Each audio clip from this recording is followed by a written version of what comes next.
Hello, everyone. Welcome to another installment of the Thoughts on Education interview series. Today, I'm extremely delighted to welcome Dr. Gauri Mahulekar, Professor and Dean of Faculty at Chinmaya Vishwavidyapeeth, who agreed so graciously to take time out of a busy day to spend some time with us. Welcome, madam. Thank you so much. We're truly honored to host you for this interview, madam. Thank you so much for joining us. So, without further ado, I think we'll start off with one of the first things I wanted to ask you in this interview, which is that, madam, when you first came to Chinmaya Vishwavidyapeeth, what was your vision for the institute, and has it evolved over time? Yeah, when I joined here in 2018, after my retirement from Mumbai University, Mhm. I came to know that this is one such university where Indian knowledge systems will be blended with contemporary knowledge systems. Initially, I thought this is like, mixing oil and water together. So, how will these two be blended? But I'm really proud to say, and I'm very contented. I feel so happy and satisfied that in these 2.5 years now I'm here. I have been seeing that not only through our course modules, but our teaching, our pedagogy, and our results, everywhere we are striving at this blending, and we are becoming, a pioneer in this field of blending IKS with CKS. So that is how the CVV is getting evolved through time. Absolutely, madam. And thank you for sharing that information. Ma'am, you've also, you had an illustrious career. You've obviously been awarded on numerous occasions. So, what exactly are the different courses and topics that you handle at CVV? And if you could just give us a brief about them, that would be great. To tell you the truth, Sanskrit is such a, what you can say, an amazing language in the world. It Mhm. comprises everything under the sun, everything I tell you. Mhm. So, because my thesis is on Vedic and Puranic and comparative study, so I love to teach the Vedic corpus. So, I have taught here Nirukta, the Vedic Suktas, and in general, Indian knowledge systems, which deals with the entire Chaturdasha Vidyasthana, and which include the Itihasa, Purana, Veda, Vedanga, Upaveda. So all these I am teaching here. And besides the regular classes which are held for the students enrolled in CVV, Mhm. I have started from this January 2020 something called an open lecture series for all, open learning for all, OLA IKS, and it's going on for free. So this is the dissemination of knowledge which I feel I owe to my motherland, and I have to disseminate it as far as possible. And there are more than 1,000 registered participants for that all across the globe, not only India, Mhm. all across the globe. So that I feel is really very, very satisfying for me.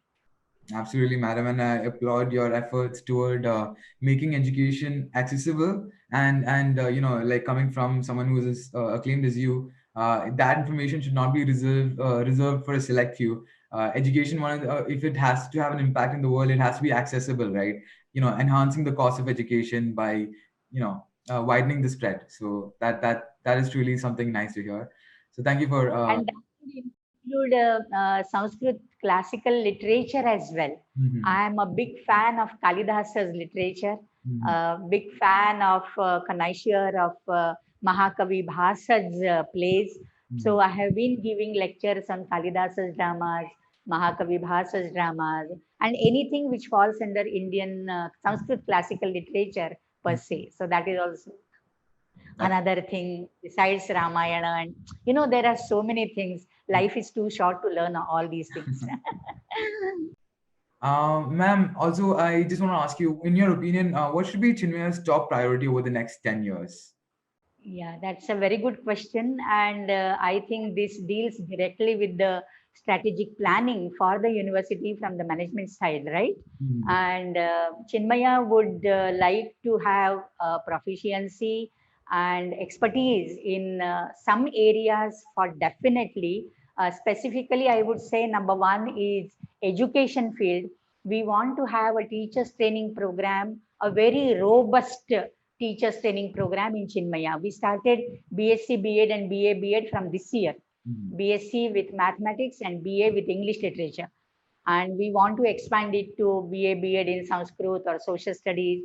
And we feel that Chinmaya should be a prime private university dealing with the teachers training program. We aim at a very advanced research center for education. That is number one. Number two is we have started our LLM and public policy in postgraduate. Okay. And nowhere in India we have an institute where Indian jurisprudence is included or Indian policies are taught in the courses. So we want our LLM and our MAPPG to be standalone program, which deals with the Indianness and Indian ethos, the Dharma Shastra and the Niti Shastra. Because even now we are referring to Mitakshara, Yajnavalkya's Mitakshara, the commentary. And we have so many great judges like Rama Joyce and Markand Kadju and so many others who have been into Indian jurisprudence. So we really want to develop in that area. Then number three will be IKS training center. We are an IKS, what you can say, masters of IKS, I proudly say, because we have very, very good department of Sanskrit and very renowned faculty with us. But we want to educate others how to teach IKS. So we want to have an IKS research center and training center at Chinmaya. So that is number three.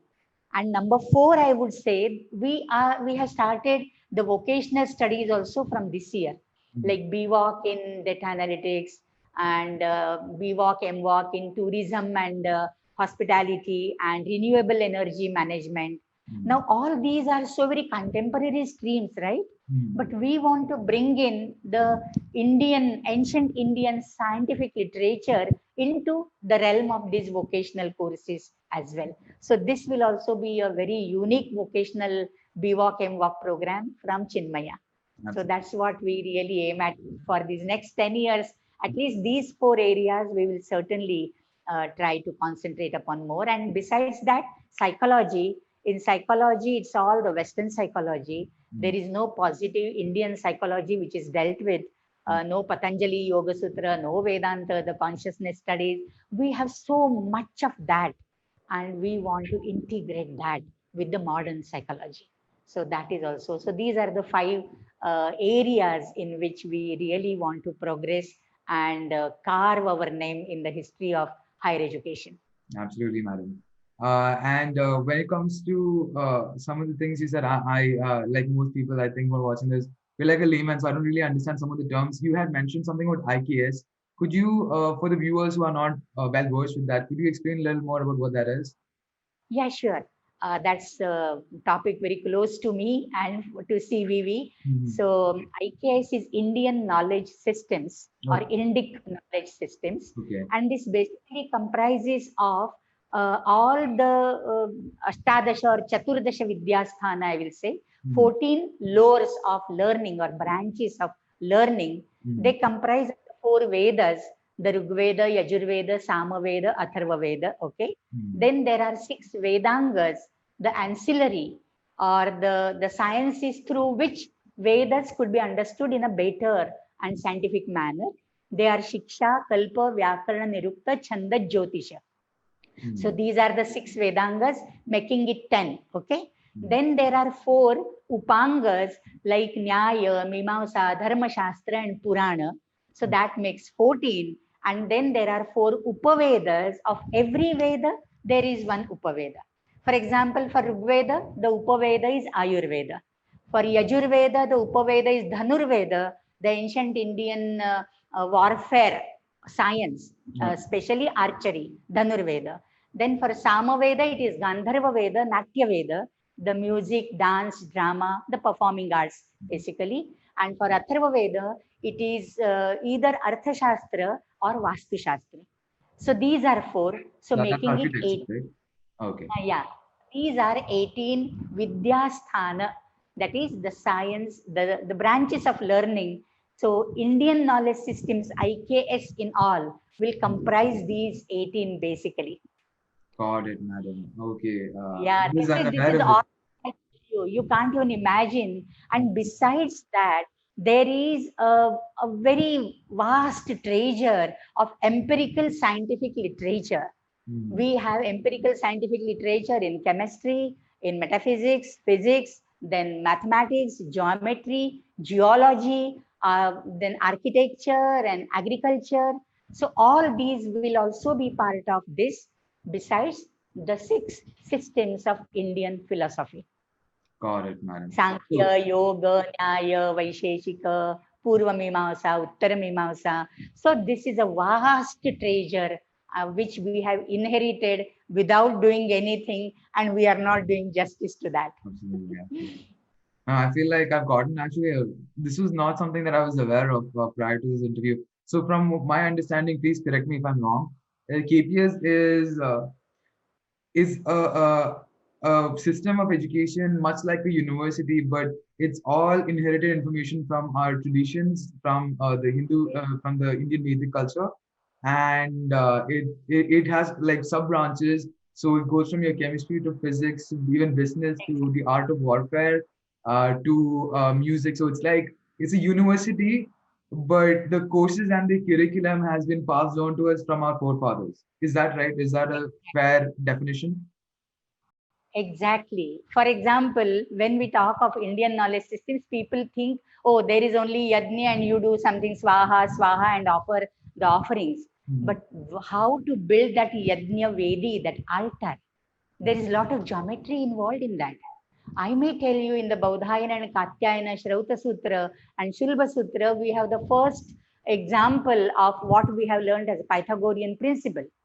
How to bring out a Chaturastra Vedi, a square fire altar. You need to have a diagonal. And what is that diagonal? Diagonal square is equal to the base square plus height square. Haven't we all learned it as a Pythagorean principle? Yes, ma'am. Yes, ma'am. Pythagoras was born in 5th century before the Common Era, and the Katyayana Shulba Sutra and Baudhayana Shulba Sutra date back to 7th century before Common Era. I see. I So see. we have all this, but we don't know that there is so much of geometry and mathematics involved in that. Hmm. How to form a brick, when the bricks are like in molds, they are made, then they are dried, they are baked. Naturally, they will lose the weight, they will lose the volume, Hmm. right? Really. All that has been thought of, and therefore the molds, the wet bricks, the mud bricks are larger in size, Hmm. and after paka, after bhrajana, they would become one sixth less. That is taken into consideration. So many details, so Hmm. many nuances have been taken into consideration in building up the bricks. The length, the breadth, the height, everything is measured properly. It has to be perfect. Got it, ma'am. Ma'am, So an eye for perfection. madam, I'm a product of the modern education system, and graduated school, college, and everything else. And I feel like most of my life I've never actually known much about this, or there was no effort to make me understand the richness of the culture that I'm from. Rather, I and most of my contemporaries have been only exposed to the Western education systems and the theorems and practices followed by Western philosophers, Western scientists. So I feel like there's a whole lost kingdom here, and I think from correct me if I'm wrong, but I think what Chinmay is trying to achieve is to bring that lost kingdom to light again. To make sure that we bring back who we are. From the hiding basically. So I mean that is one. That's a very glorious mission, I must say, and a very challenging one as well. And from what I've seen of the current management, I'm sure you will reach that goal and you will make sure that we bring back what is truly ours from the very get go. So yes, ma'am, that this is quite an interesting point. Thank you for sharing this information. We have one small key to this treasure. Yes, This is a great amount of treasure, right? yes, And as you said rightly, it is hidden. yes, Okay, it yes. has to be discovered. Okay, unearthed. And the Yes. key to that is Sanskrit language, because Excellent. all these words are written in Sanskrit.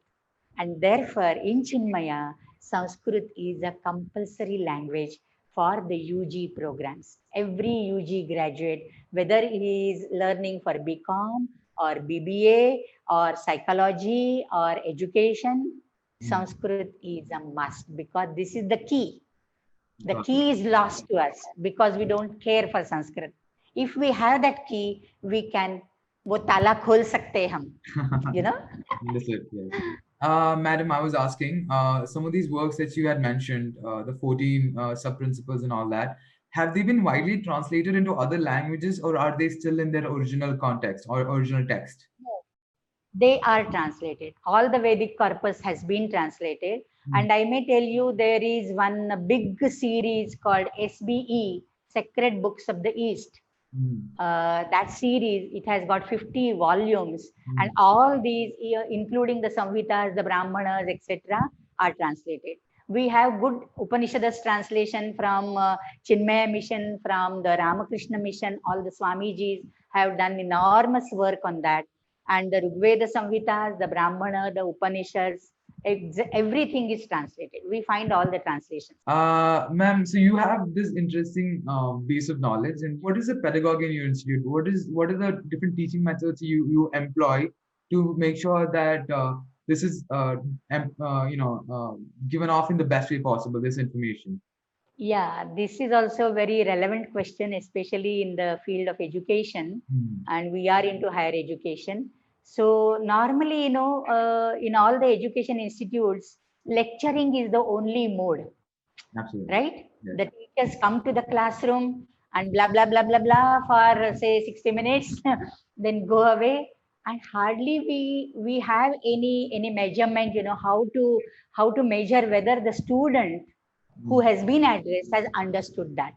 So Hmm. there is hardly any mechanism to gauge that, right? Hmm. Because, and as Gurudev Chinmayananda used to say, students are not empty vessels to be filled in, they are the lamps to be lit.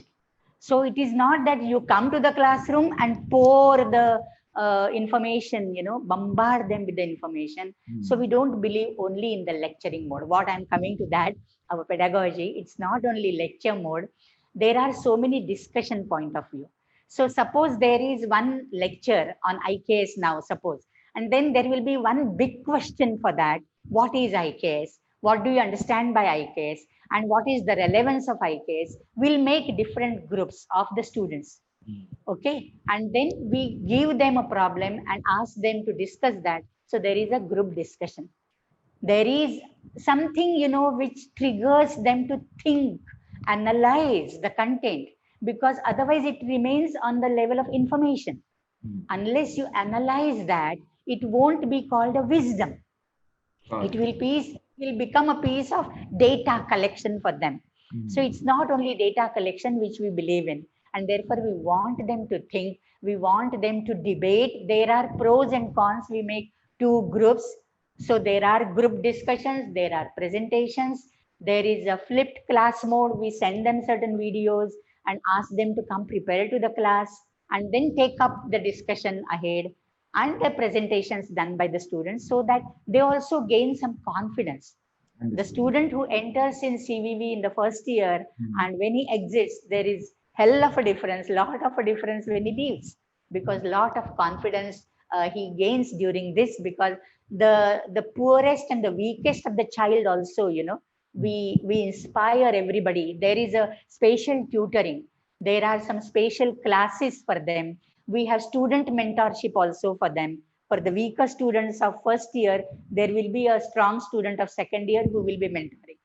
We Nice. have a mitra concept, Hmm. and every faculty possesses some students, and the students can confide in that teacher, if they have any problems and all.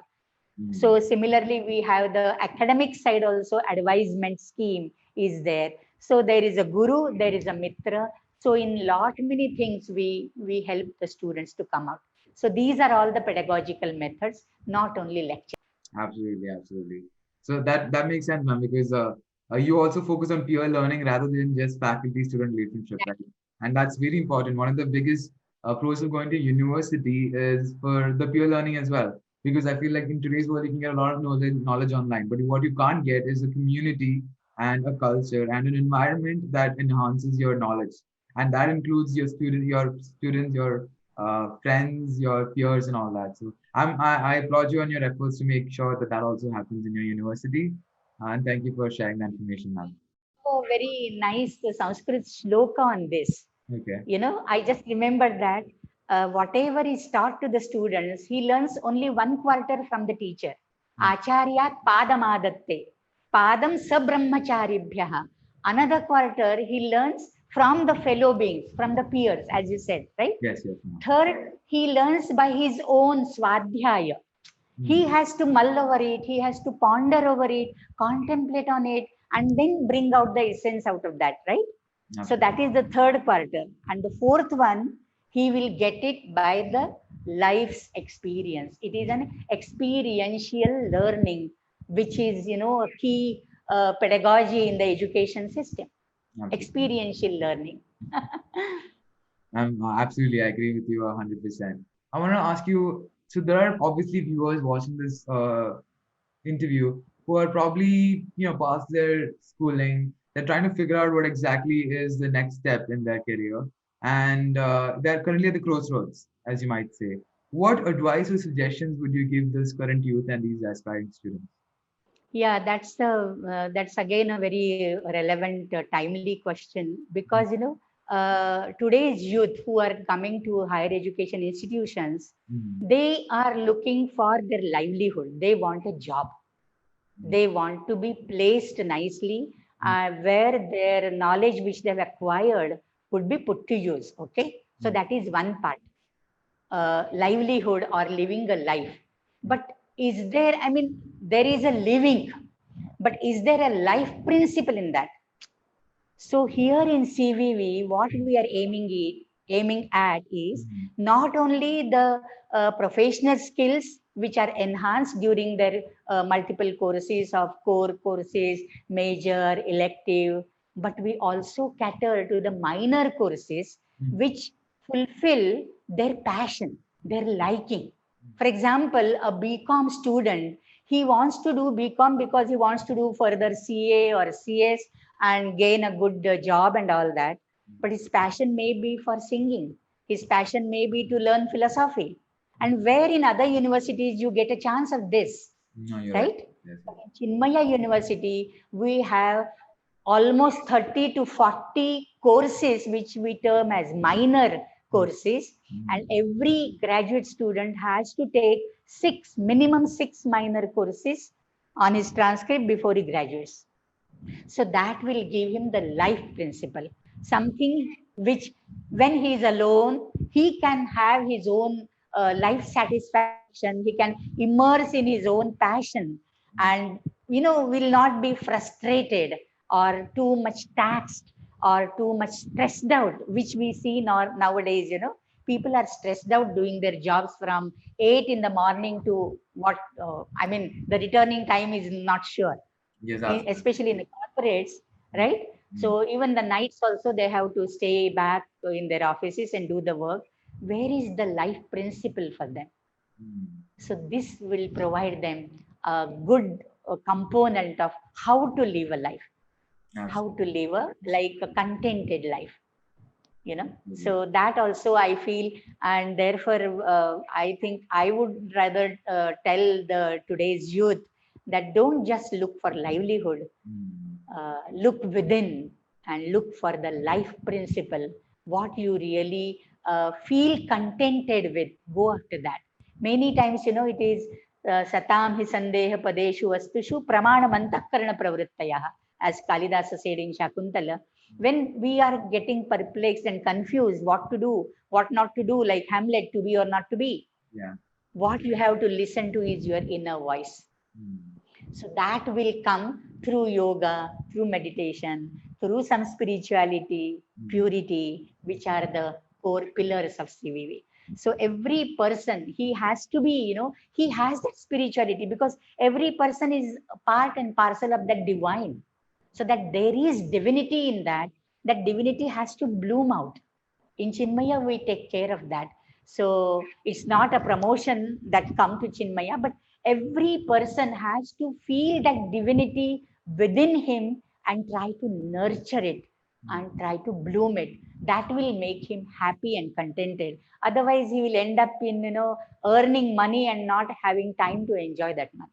I'm profoundly thankful to you for sharing that last bit of advice, because that I feel like is will resonate with everyone, young or old, who will watch this hopefully and take something valuable away from it.